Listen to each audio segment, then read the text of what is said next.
Welcome to day 26 of maths wizard. चलिए आज हम अगेन यहाँ पे क्वेश्चंस की प्रैक्टिस करने वाले हैं from the chapter quadratic equation, no doubt. ठीक है, तो सबसे पहली चीज़ जो क्वेश्चन किस टाइप के आते हैं वो चीज़ तो मैंने आप लोगों को बताया हुआ है। पीडीएफ के लिए आप लोगों को क्या करना है, टेलीग्राम ग्रुप को ज्वाइन कर लीजिए, लिंक आपको डिस्क्रिप्शन में देखने को मिल जाएगा। और साथ ही अगर किसी भी स्टूडेंट को कुछ डाउट आता है तो आप इस नंबर पर कनेक्ट हो जाएं।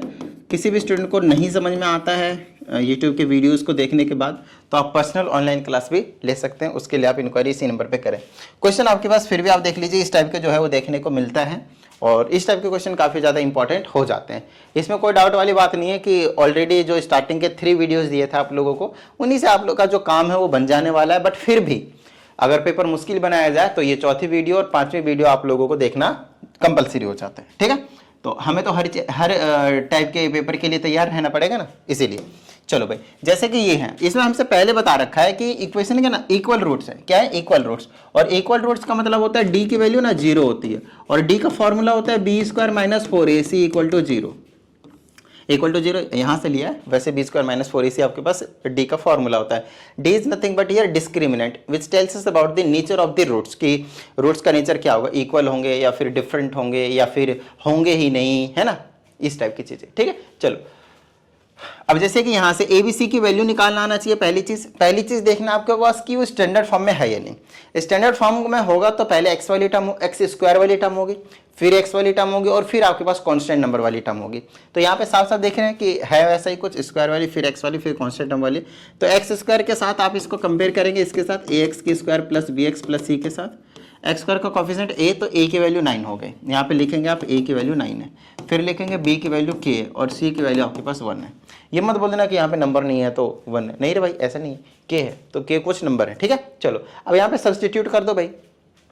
k के प्लस b के जगह पे k रखेंगे तो k² - 4 × a की जगह 1, c की जगह पे 9 = 0। तो यहाँ आ जाएगा k² - 9 × 36 = 0। तो k² = 36 कर दिया, माइनस का उधर चला गया प्लस का, k = √36 होगा तो ये प्लस माइनस का लिखा जाएगा, तो आंसर आ जाएगा +- 6। बोलो हाँ या नहीं, बताना जरा भाई। क्लियर होगा ये चीज़? सिंपल था ये, मतलब ये तो कोई क्वेश्चन ही नहीं मानता मैं, बच्चों वाली चीज़ है, समझ रहे। इसके बाद वाले क्वेश्चन भी वैसे ही है, सेम ही है, बट ठीक है थोड़ा सा लेवल जो है अब किया जाएगा। ये चीज़ क्लियर हुई, बताना जरा। k की वैल्यू +- 6 हो गया, मतलब प्लस का 6 भी हो सकता है और माइनस का 6 हो सकता है, समझ रहे मेरी बात को। आओ इस वाले दूसरे सवाल पे आते हैं। अब यहाँ पे भी फिर सेम काम करेंगे, a की वैल्यू 1 होगी, b की जगह पे -2k है। यहाँ पे बच्चों को abc की वैल्यू निकालने में कई बार प्रॉब्लम होती है। और c की जगह पता है क्या है, 7k - 12। जितने भी एक्स्ट्रा एलिमेंट्स आपके पास बचे हैं, न्यूमेरिक वैल्यूज बचे हैं, कांस्टेंट वाली टर्म्स वाली वैल्यूज बचे हैं, वो सभी बचे हैं, वो सभी के सभी आपके पास सी का काम करने वाला है। ठीक है, तो फिर से भाई करो, b² - 4ac = 0, b² - 4ac = 0। b की जगह पे क्या है, b की जगह पे क्या है, ये रहा -2k, तो यहाँ पे आप लिखोगे -2k का स्क्वायर और फिर माइनस का 4 × a की जगह 1 है और c की जगह पे ये चीज़ लिखोगे 7k - 12। ब्रैकेट में रखना, कोई भी चीज़ अगर प्लस माइनस में आ जाए एक से ज़्यादा टर्म वाली और मल्टीप्लाई में कहीं पे लिखा जाए तो। ठीक है, चलो -2k का स्क्वायर करेंगे तो 4k का स्क्वायर हो जाएगा। किसी के माइंड में -4k स्क्वायर तो नहीं आ रहा, नेगेटिव का नंबर का स्क्वायर करते तो पॉजिटिव हो जाते, ध्यान रखना। माइनस एज इट इज, ये इसको करेंगे तो ये तो 4 ही है, कोई दिक्कत नहीं। 1 से मल्टीप्लाई करेंगे तो ये तो 4 ही, इस 4 से दोनों को मल्टीप्लाई करना पड़ेगा। ठीक है ना, -4 है एक्चुअली, ये -4 है, तो -4 से इसको करेंगे तो माइनस का 28k आ जाएगा और माइनस से प्लस करेंगे तो 12 × 4 = 48 प्लस का आ जाएगा = 0 चलता आ रहा है। तो अब ये क्या, अगर आप नोटिस करें तो ये वापस क्वाड्रेटिक बन गया, बोलो हाँ या नहीं। तो कई बार ऐसे क्वेश्चन आएंगे, तो इसको मिडिल टर्म करेंगे, उससे पहले 4 से आप बोथ साइड डिवाइड कर दो, हो रहा है ना, तो छोटा हो जाएगा। तो ये k² माइनस का 7k प्लस का 12 × 48 = 0। अब आप इसको ब्रेक डाउन कर दें, -4 -3 ले लो, तो ब्रेक डाउन करेंगे तो माइनस का 4k माइनस का 3k और प्लस का 12 = 0। तो यहाँ से k कॉमन ले लेंगे तो k माइनस का 4, फिर माइनस का 3 कॉमन लेंगे तो k माइनस का 4 और = 0। यहाँ से k - 4 = 0 और k - 3 = 0। तो यहाँ से आपके पास k की 2 वैल्यू आया, एक 4 और एक आपके पास 3। समझ रहे मेरी बात को? तो इस टाइप से आप लोगों को सॉल्व करना आना चाहिए, समझ रहे मेरी बात को। तो ये आपके पास दूसरा क्वेश्चन हो गया। इसमें 2 क्वेश्चन और हैं, करते हैं इसको भी थोड़ा सा बेहतरीन तरीके से, आगे जाकर समझाते हैं आप लोगों को क्या क्या है, देखते हैं जरा। x² - 2 फिर 5 + 2k, x² - 2 x² - 2 ब्रैकेट में 5 प्लस का 2k टाइम्स x और क्या था 2k times x plus 3 7 + 10k plus 3 bracket में 7 प्लस का 10k। ठीक है, यहाँ से हमें k की वैल्यू निकालनी है, लेकिन कब निकालनी है? जब आपके पास इक्वल रूट्स है, और इक्वल रूट्स का मतलब है कि जो d की वैल्यू है वो आपके पास 0 होगी। इसका मतलब 100% है कि b स्क्वायर माइनस 4ac की वैल्यू 0 होगी। b मतलब x का coefficient which is this one with negative sign, minus का 2 फिर ब्रैकेट में 5 प्लस का 2k। बस सॉल्यूशन है, थोड़ा सा सॉल्व करने वाला है, तो वो चीज़ मैं सिखा ही रहा हूँ, कोई दिक्कत नहीं। माइनस का 4 मल्टीप्लाई की जगह 1 है, सी की जगह यही चीज रखी जाएगी, 3 ब्रैकेट में 7 प्लस का 10k, इसको ऐसे रखेंगे। ठीक है, और इक्वल टू 0 तो रहेगा ही रहेगा, ताकि k की वैल्यू निकल सके यहाँ पे, है ना। डिस्क्रिमिनेंट की वैल्यू 0 दे रखा है। अब इसका स्क्वायर करेंगे तो माइनस वाला तो पॉजिटिव बनेगा, 2 का 4 बनेगा, और इस ब्रैकेट के ऊपर लगेगा स्क्वायर। ठीक है, ये स्क्वायर सब में चला जाएगा। माइनस का 4 थी 12 हो गया, और ब्रैकेट में 7 प्लस का 10k हो गया, इक्वल टू 0। सॉल्व करते हैं इसको, सिर्फ मतलब कैलकुलेशन है अब, और कुछ नहीं। 4 को एज इट इज रखो, इसका होल स्क्वायर खोल दो, तो a square plus b square plus 2ab करेंगे तो 20k हो जाएगा। माइनस से करेंगे तो 12 50 60, 12 6 72, 12 से 84, माइनस का 84, और इसको करेंगे माइनस का 120k आएगा, और इक्वल टू 0। ठीक है, अब क्या करें? 4 से मल्टीप्लाई करेंगे, 25 चौके 100 आएगा, 25 चौके 100 मतलब, और इसको करेंगे तो 16k का स्क्वायर आएगा, और 20 चौके 80k आएगा। माइनस का 84 है, माइनस का 120k है। अब इसको प्लस माइनस करेंगे लाइक टर्म्स को, क्या बचा मेरे पास? 16 का k का स्क्वायर, तो इसको गायब करते हैं। अब k वाली टर्म बचा, तो एक ये है एक ये है, प्लस माइनस माइनस करेंगे तो माइनस का 40k आ जाएगा, है ना। ठीक है, और फिर इसको करेंगे तो कितना बचा? 16 प्लस का 16 बना, इक्वल टू 0।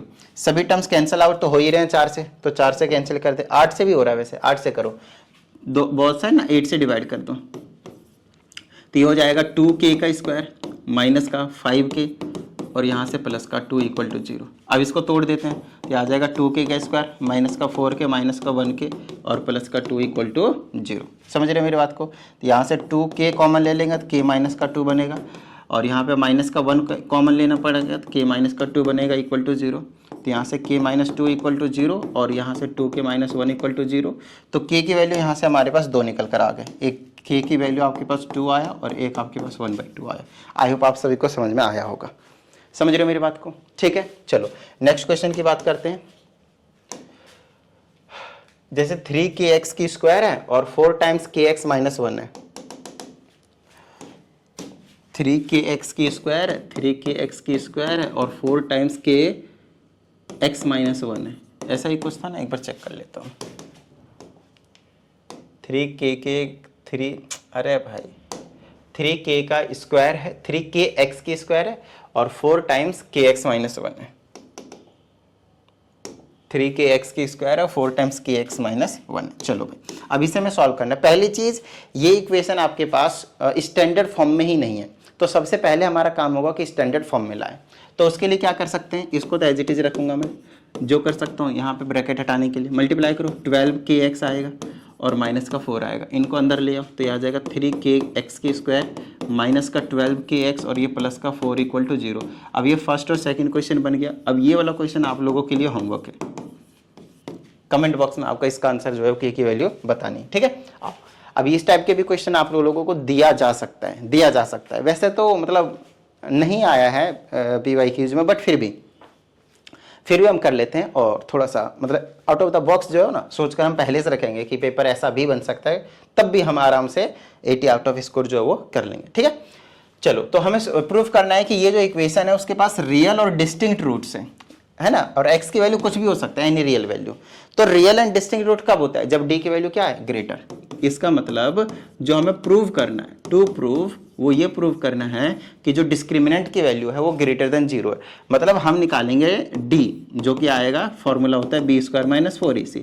तो ये किसी भी कीमत पे पॉजिटिव होना चाहिए, पॉजिटिव होगा तभी आपके पास रियल एंड डिस्टिंक्ट रूट्स आएगा। चलो पुट करते हैं, तो d is equal to B square, B की जगह यहाँ पे a है ना, x का कोफिशिएंट b होता है, तो यहाँ पे a का स्क्वायर माइनस 4 मल्टीप्लाई a की जगह पे यहाँ पे 1 है, और इंटू c की जगह पे माइनस का 1 है। ठीक है यहाँ तक? चलो, तो d इज इक्वल टू क्या हो जाएगा? a square minus minus plus का 4 आ गया। क्या ये चीज़ अच्छे से समझ में आ रहा है आप लोगों को? ये चीज़ अच्छे से समझ में आ रहा है? ये क्या है? a स्क्वायर प्लस का 4। अब आप लोगों को बताना है कि x की वैल्यू आप वहाँ पे कुछ भी ले सकते थे, जैसे डिस्क्रिमिनेंट आया a स्क्वायर प्लस 4, बस आपको इसको ये प्रूव करना है कि पॉजिटिव है, और आप साफ साफ देख सकते हैं कि ये चीज़ पॉजिटिव है। अब आप यहाँ पे एक स्टेटमेंट लिखेंगे, कैसे ध्यान समझिएगा, as a square will always positive, always positive, will always be positive, ऐसा लिख लो, will always be positive. And या फिर आप देयरफॉर आप ऐसे लिख सकते हो कि ए स्क्वायर की वैल्यू हमेशा ग्रेटर देन 0 आएगा। 0 भी आ सकता है ना, रियल एंड डिस्टिंक्ट बोला है तो इसको हम ग्रेटर देन 0 तो नहीं बोलेंगे क्योंकि प्लस समथिंग कर रहे हैं, है ना।